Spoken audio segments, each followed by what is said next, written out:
with you with a bit of a switch there. I'll happily jump in and introduce our next speaker. I won't make it up or come up with something, but appreciate the insights there. Thanks. So I guess so. Last point. Just wanted to introduce our final HR Passion speaker. Series speaker, which is Gregg Brown. Gregg has spoken to CEOs and prisoners, nuns to entrepreneurs, associations, governments, Fortune 500 companies, and really everything in between. But what do they all have in common? Organizations and people that feel passionate about increasing their impact, creating positive change, and making a difference in the world. So Gregg inspires audiences to break out of status quo, change management thinking, and discover people-centric approaches that actually work. Gregg's all over the place. He's been featured on CTV's The Social and Global News. He's referred to as the fixer on Newstalk 1010, iHeartRadio, and been published in prestigious media outlets such as Entrepreneur and Thrive Global. He's the author of the best-selling book, Ready, Set, Change Again. Take control of change before it takes control of you. That being said, everyone please welcome Gregg. Thank you, Rob. Hi, everybody. So great to see you all here today. And I'm so happy to have listened to those other wonderful speakers. So I'm just going to share my screen here and get my little slides up. There we go. Perfect. Let's just pop that up. Look at that. There we go. So when we're called upon to expand that vision of who we are and what we can do, what happens is it forces us to step out of our comfort zone. And when we step out of our comfort zone, of course, we all know what this means is we have to develop some new qualities, some new skills, and some new practices that really will help us create that magic of change that we know is possible. And one of the things that I've learned going through this pandemic is that we're not only being called upon to create a new story for ourselves, but a new story for our organizations and a new story for our planet.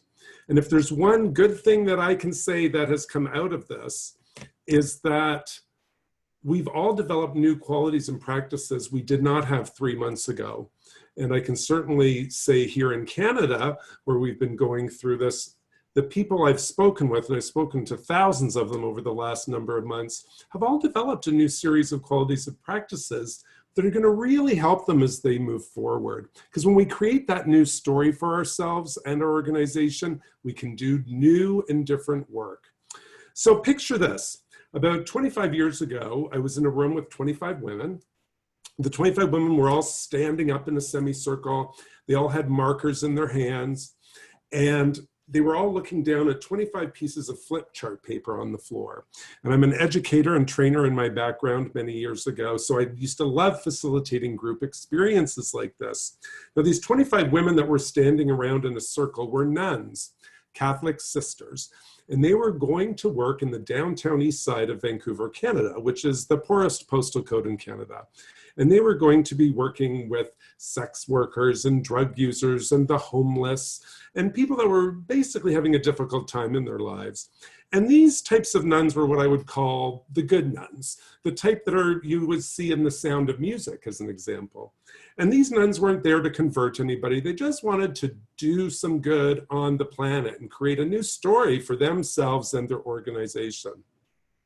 So the nuns are all standing in a circle, different ages. They've got flip chart markers in their hand. And on the paper, there's 25 pieces of flip chart paper. And on each page of the flip chart paper, there are different words. And the words were words for body parts. So body parts between our neck and our knees, and all those practices that go along with those body parts. And what they were doing was learning some language so they would not be shocked when people on the street talked with them. So here I am at the front of the room. I'm probably about 25 years old. I'm as nervous as they are. And I say to the sisters, under each of the headings on the piece of paper on the floor, I want you to write down all the slang terms and street terms that you've heard.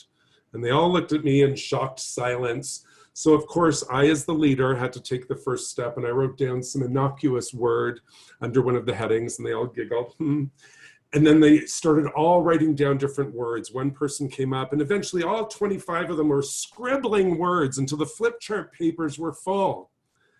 And after that, about 8 minutes, all of the pages were full. and we all stood back in silence.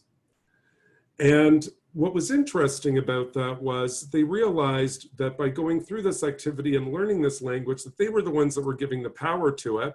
And I didn't want them to be shocked when people used this language with them. Now, coming out of this, the nuns were able to create this whole new story of themselves working with the most destitute people that they had seen, and were able to create an environment that could create positive change for them. And I learned at that moment in time that if nuns and sisters could step through their own biases, their beliefs, the way they were trained and educated, to really create some positive change by learning some new words that most of us would cringe at. And I did cringe at some of the words that I saw. I couldn't believe they knew them. I knew that if they could step through that barrier to do that, that all of us in the organizational world that we're dealing with mergers, acquisitions, implementation of new IT processes, new HRMIS systems, all of that stuff, surely we could get through that. And what this pandemic showed me that tied into that story of the nuns is that we're really all apprentices to change. And just like Harry Potter and Hermione Granger here, as apprentices to change, we are never really masters of it. I mean, it doesn't matter what our expertise is. We're never really masters of change. And I used to teach a course called Mastery of Change.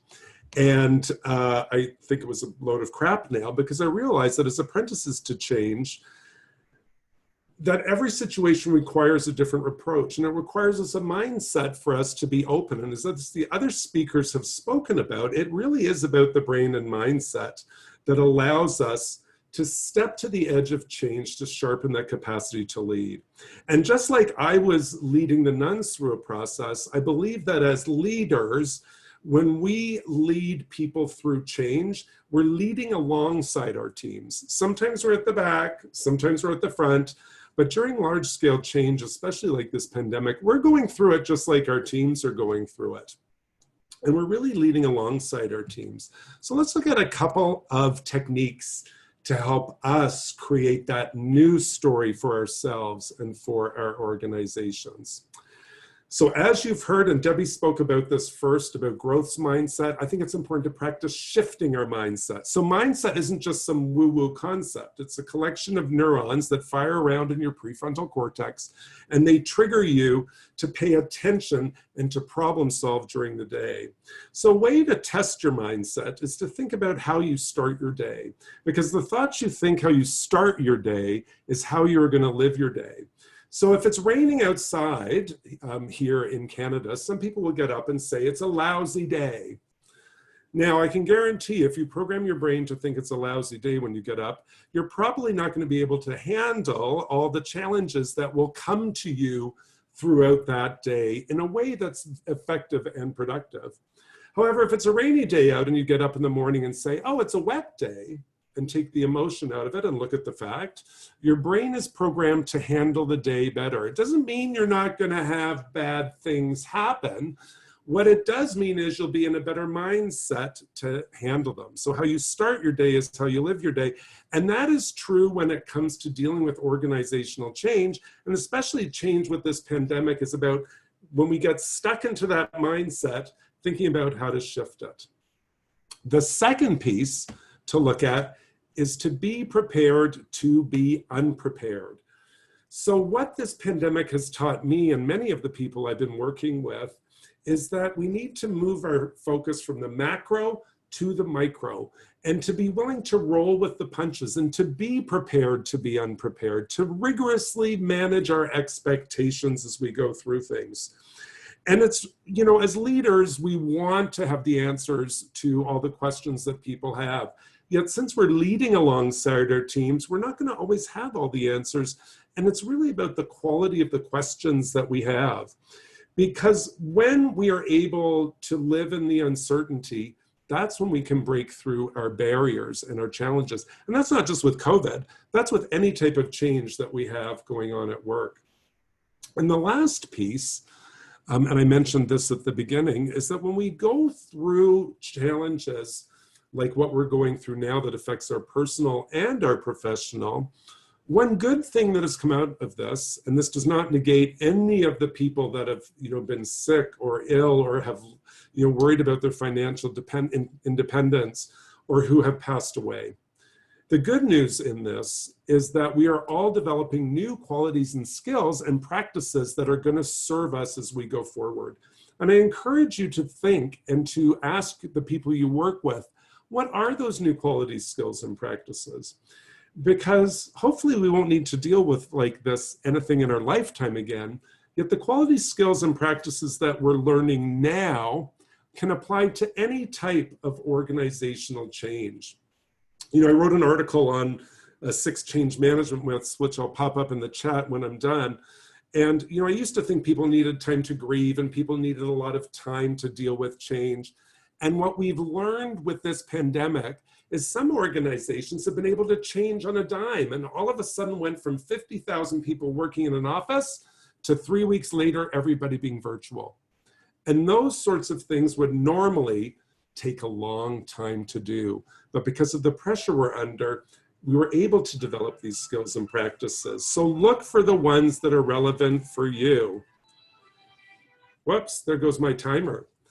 So these are 3. I'm going to post the link up to the change management myths. And what I'll leave you with is this, is as we progress through this pandemic, and all of us in HR are going to be thinking about these concepts and how they apply to our work, what is that new story you want to create for yourself, your organization, and the planet?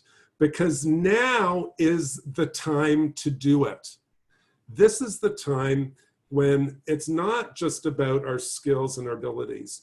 I'll close with a quote from Dumbledore, that esteemed headmaster of Hogwarts School of Witchery and Witchcraft, from Harry Potter. And he says this: "It is not our abilities that say who we truly are, it is our choices." So that's my challenge to you. Thank you for having me. And I'll put my link up in the chat window for that article. And Rob, I will turn it back to you.